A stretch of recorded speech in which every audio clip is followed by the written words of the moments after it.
भनेर चाहिँ रिपोर्टमा आएको थियो। अनि त्यहाँदेखि फेरि यहाँ ल्याइयो, यहाँ पनि त्यस्तै भन्यो। अनि इन्डिया पुऱ्यायो, इन्डियामा पनि त्यस्तै रिपोर्ट आयो। अनि फेरि अर्कै ठाउँ लानुभएछ है। विशेष गरी मेरो ज्वाइँलाई, उहाँ हुनुहुन्छ नवराज, मेरो ज्वाइँलाई म धेरै धेरै धन्यवाद दिन्छु। उहाँले चाहिँ किनभने 1.5 महिनासम्म बिरामीलाई स्याहार्नु भनेको सानो कुरा होइन हो, भन्नु त हो कि होइन? सानो कुरा होइन होइन। उहाँले दिन पनि भन्नु भएन, रात पनि भन्नु भएन।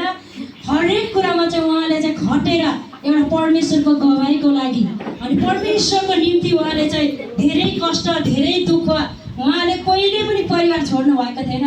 कहिले पनि त मेरो सानो नातिनीलाई छोडेर कहीँ जानुभएको थिएन। तर 1.5 महिनासम्म आफ्नो परिवारको वास्ता नगरिकन मेरो भाइको वास्ता गर्नुभयो है। उहाँ चाहिँ एउटा प्रभु पाएर पनि छोडेको, अनि तर फेरि पनि उहाँले चाहिँ जोडाउनु भयो है। उहाँले चाहिँ जो सुसमाचार सुनाउनु भयो।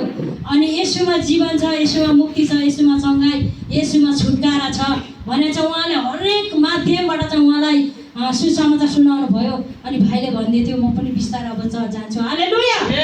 अनि परमेश्वरले चाहिँ नयाँ जीवन दिनुहुन्छ है। अनि परमेश्वरले, मैले चाहिँ एउटा दर्शन देखेको थिएँ। अनि मेरो भाइलाई चाहिँ परमेश्वरले चाहिँ अपरेसन गर्दै गरेको सेतो पोसाकमा आएर, अनि चाहिँ त्यहाँ चाहिँ एकदम अर्कै खालको त किडनीहरू अर्कै लगाइदिँदै गरेको, अनि एकदम सेतो पोसाकमा चाहिँ धेरै त्यो स्वर्गदूतहरू पनि वरिपरि देखेँ मैले है। अनि मैले भने मेरो भाइलाई, भाइ तिमी त किडनी फेर्नु पर्दैन होला भने होइन। मैले पर्दैन होला भने।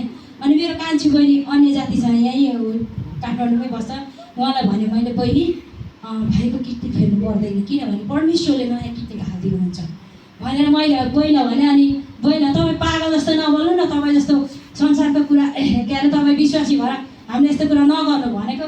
अनि पछि हेर्न अहिले त जेसुकै भने। अनि त्यसो भनेपछि अनि हाम्रो छोरीसँग सुजातासँग चाहिँ के भनेछ क्या, तेरो मम्मीले यसो भनेर खिली उडाएर एउटा भाइको